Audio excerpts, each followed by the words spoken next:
headed, of course, by Satya Nadella, Adobe CEO Shantanu Narayan, Alphabet CEO Sundar Pichai, and several others.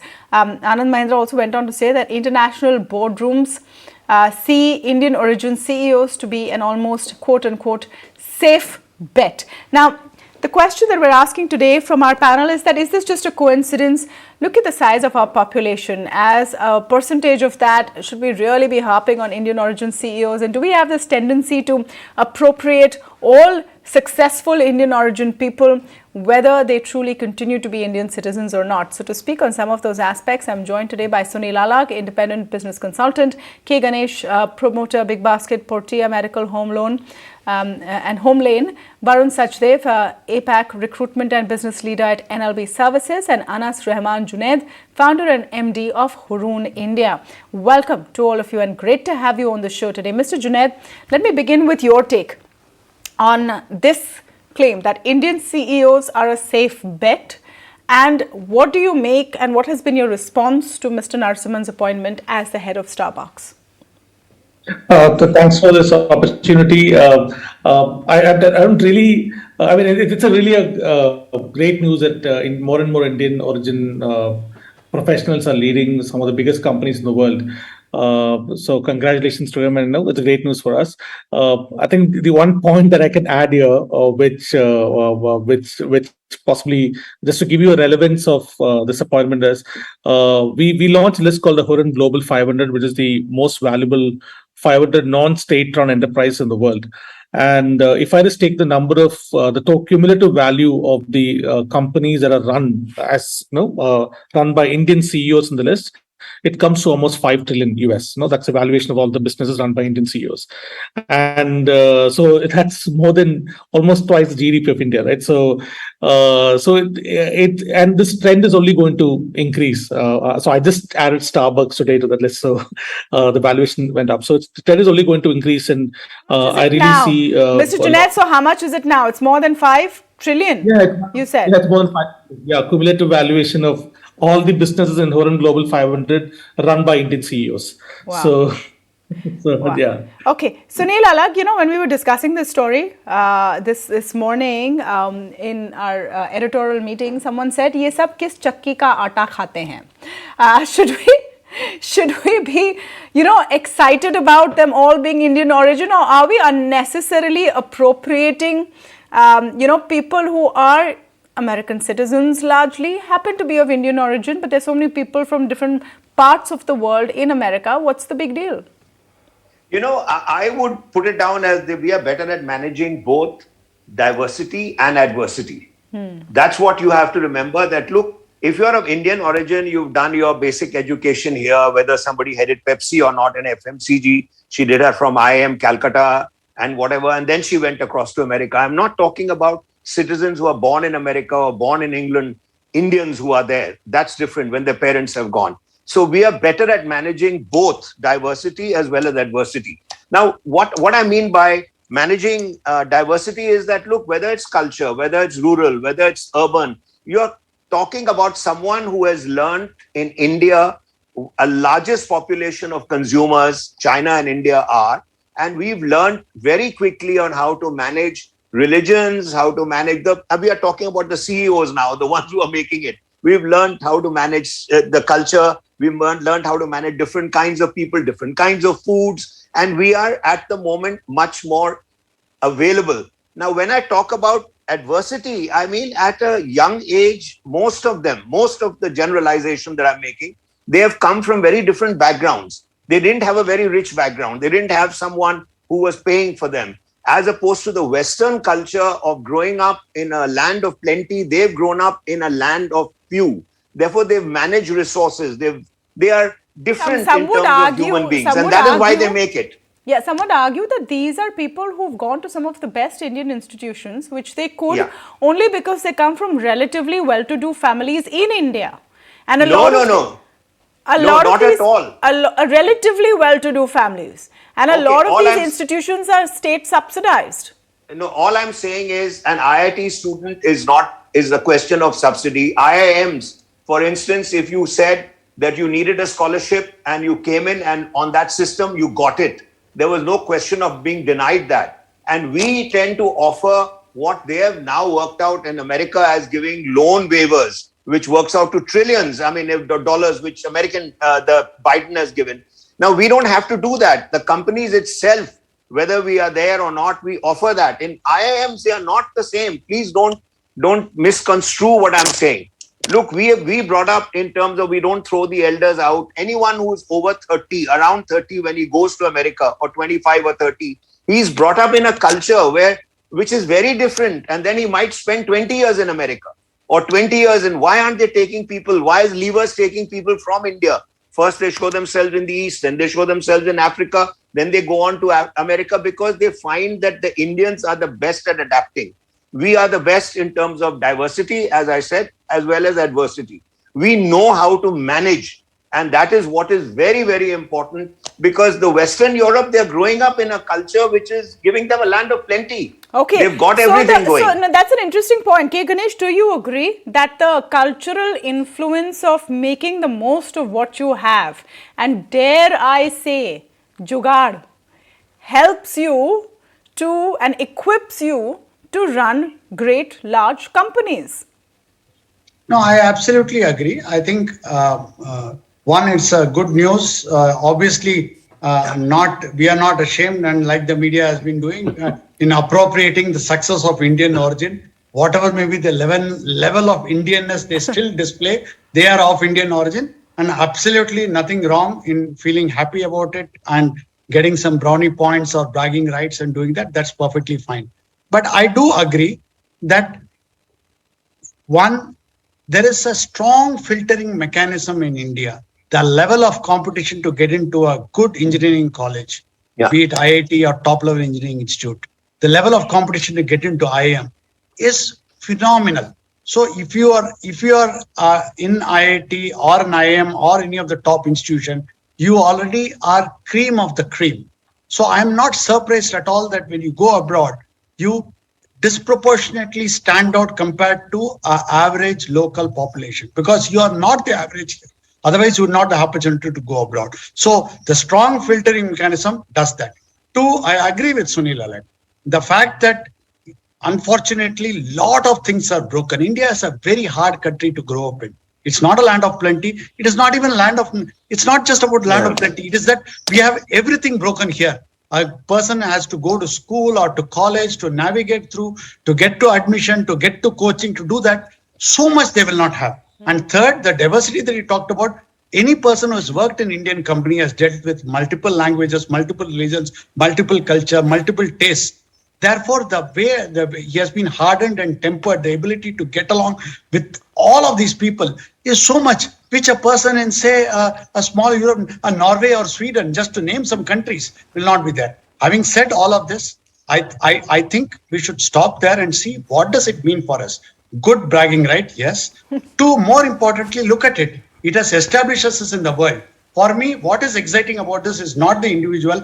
What is exciting about this is, if people in the world can see Indian-born, Indian origin people as CEOs, they see the talent that is there. Will it mean can we attract a lot more India investment? We already are having. This is not about just them. This is not just about them. No. Today the global SaaS companies that were coming out of India is phenomenal. So that this adds to the respect for India, respect for Indian talent, respect for Indian capability. Does it also, do we also need to ask right now, do we also need to ask right now while we pat ourselves on the back, etc., and why not celebrate? And I get your point, K. Ganesh, why always be so cynical? Okay, it's a bragging right, so enjoy it. But Varun Sachdev, should we also ask ourselves why some of these very talented individuals who pass through these tough filtration processes that K. Ganesh was talking about and graduate from great schools find better career options and opportunities outside Indian shores? We need to also recognize that where is the equivalent of those companies in India for them to lead? So, Tamanna, in my opinion, I think the world is definitely changing. And today, if we call it, India is definitely the land of opportunities. And, whatever we have seen in the West happening in the last probably 2 or 3 decades, I think the similar stuff is happening in India today as well. And just to add to the points, what my fellow, participants also talked about, the reason why the organizations are looking for the Indian talent to lead the global operations is first definitely the acceptance of change and uncertainty. And if you look at it today in the today market, every company is grappling with some form of disruption. Now picture India. We are a country with 1.4 billion people, dozens of languages, uneven infrastructure. At every stage, there is uncertainty, including whether water will emerge from the tap in the morning to brush your teeth. That's also, a probability. So what basically this leads to? This breeds both an acceptance of forces beyond our control, and also it allows innovation and patience with process to coexist in a corporate bureaucracy. That's what I think is the reason why Indians are the best bet when the organizations are talking about leading the global organization in different geographies. Also, just two more points from my side. Sure. Indians have the ability to predict. So, for a leader, it is very important to understand what is shaping the entire market place. And when we talk about our ecosystem, the example which I gave earlier, we have the capacity and the quality of embracing the data and constantly planning, for something which if the plan A doesn't work, and again, if the water doesn't come in the morning, what will be the plan B? And So these are the guys with the plan B. But I want to ask you, Mr. Sachdeva, as you're someone in recruitment, surely these companies, when they're looking at options, don't start looking at someone because they're Indian, right? I mean, if you look at it the other way around, we are feeling very happy that a lot of them happen to be Indian, but that's not how the process started.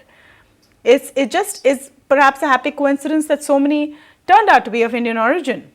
Yeah, so there is a reason behind it. So today, if we talk about India is the largest market for any global organization.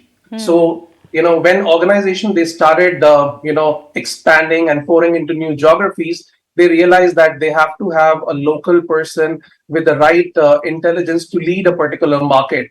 And that's why they started hiring Indians in India or maybe globally as well, so that they can understand the culture, what exists in India.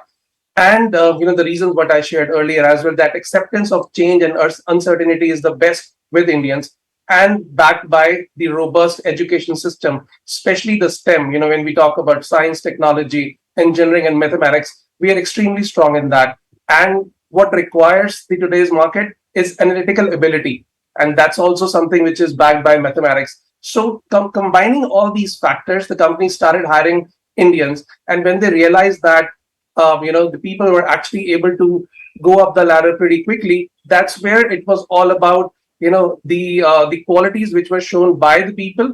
That's how they got the opportunity. It was not that, the Indians were hired to be the CEO of the organization in the long term. Also, one more aspect what I want to talk about is Indian CEOs basically have a tendency to execute rather than just planning and giving the directions. That's also very important in a current VUCA environment for the organization to grow and sustain. And that's why we see a lot of organization going the route. They're more hands-on leaders. Sunil Alag, are we stretching the point too much? I mean, we have now bestowed anyone of Indian origin, thanks to their genes, so many qualities of leadership. It's a wonder that there are any other kind of CEOs at all, on a lighter note. So are we stretching the point, or is there truly something different? The important thing is that, we have an entrepreneurial DNA. If you talk about any Indian, I want to add to all the points made as an entrepreneurial DNA. Therefore, we have a strong business sense. Right from when you go to a rural market, or you go to anybody else, or you go to even the lower income group, they all want to have some business, some entrepreneurial DNA exists in India. And therefore, they have a great business sense on how to make money, how to take a company forward. So apart from all the other points made, look, you're right about not picking an Indian first. You have to first define what job are you looking for. Somehow the Indians fit there because they have a great entrepreneurial spirit. They have a good DNA. They know how to handle diversity. They know how to come from an area where, so the very rich and the very poor are not a question of asking which income group is coming in. But we as Indians are like that. And therefore, and apart from us, there are Chinese which are there, but China is being left behind only because of the fact that China as a country is looked upon differently. But at the moment that Of we the are the two language largest barrier? markets. No, is it also because of the language barrier, since we're looking No, at this language, objectively? English, yeah. We train everybody in English. That's Exactly. another very important point. Before I forget, other than we are trained in English. And therefore, there's another, like Levers and Nestle and all have been in India for over 50, 60 years already. So therefore, the training that they give, anybody who joins those companies, for 2 years, we are asked to go into all the markets. I went into all the markets. So it's like where my father was in the lower middle income group. So don't think it's only the rich who come in. Huh? Please, understand that our training and all these companies which we consider as multinational, they've been in India for 60 years. And therefore, they've seen the talent that comes up. That's very important. That's very true, Mr. Alag. You've had a really admirable corporate journey, which is why your views are so relevant today. Mr. Junaid, let me come to the point of how many more we'll see. Anand Mahindra talked about how this is just the beginning. And should we look at questions of, I come back to that, can we give the same opportunities here? Some of our largest companies and largest opportunities, largest businesses, all promoter led. Of course, they have CEOs, they have a lot of opportunities, but there is a glass ceiling. And it's not the same culture as multinationals have. Should we also look inwards and admit that some of our best talent would rather work in a multinational kind of a work culture? I think that scenario is also drastically changing. When we just to look at the evolution of the Hurun rich list, which we've been putting out for the last 10 years. In the last year's rich list, when we put out, there were at least 13 professional managers who featured in the rich list, right? And out of that, 4 or 5 were from Indian companies and Indian businesses. So I think it's just a matter of where the economy is leading and how the economy is going to grow and how big these companies are in India tapping onto these opportunities. So you would see a lot more professional managers coming into the picture. And just to add one point, I really looking at all the family ownership structures and where the generations are. The next 10, 15 years would see one of the biggest intergenerational wealth transfers in India. You could start seeing it from Reliance to a lot more other companies, which means there'll be a lot more professional managers being active in Indian families and promoter-run businesses. So you could definitely see a lot more super smart people staying back in India because the opportunity, the growth opportunity is really in India in the next decade. So a lot more very smart people, equivalent of Satya Nadella or Sundar Pichai, all these guys staying back in India, growing really big businesses being built from India.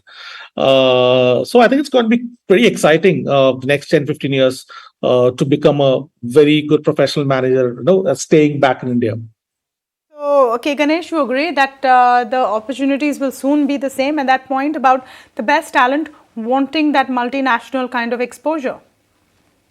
No, absolutely. I think both from the point of view of staying in India with multinational companies present in India or offshore centers in India, to actually investments coming into India to start businesses here.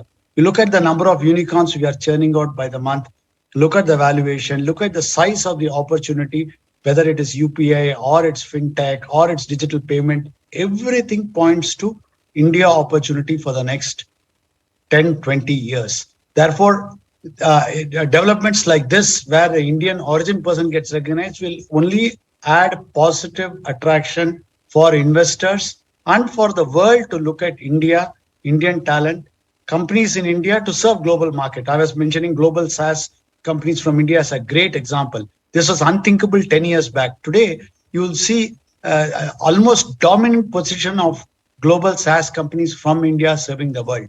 Now, so right from opportunity to create India-based companies for Indian markets to global companies from India for the market, the opportunity is here, that automatically will do it. I don't think we should worry about people going abroad and becoming CEOs there. That still is a very small portion. The amount of value, valuation, jobs being created here is phenomenal. And remember that today where we stand, China is looking inward. China is not going to the place where people are going for multiple reasons. Europe is fragmented and small. US is capped out. Where is the one and only opportunity to build, create value, and invest money and do operations. That's India. So definitely for people, this is opportunity. Meanwhile, let's all celebrate. Don't question the Indianness of the people Why who it's have gone there. important, and K. Ganesh, this thought is coming from what you said earlier in the show, that what does this mean for India, and you explained how it might make us more attractive towards investment. I think it's also important to look up on a global scale for budding entrepreneurs, for young Indians, and see someone who looks like them. That kind of representation is key, it's important, it's inspiring. And why can today some young kid in IIT, IIM or wherever not aspire to be the next CEO of the next global MNC? So in that sense, representation does count, whether it's happened on purpose or just by chance. Thank you so much to all of you for a fascinating conversation this evening. We'll move on to some of the other big stories of the day. The legendary Vikrant is back in a brand new avatar. Prime Minister Narendra Modi today commissioned India's first indigenous aircraft carrier, the INS Vikrant.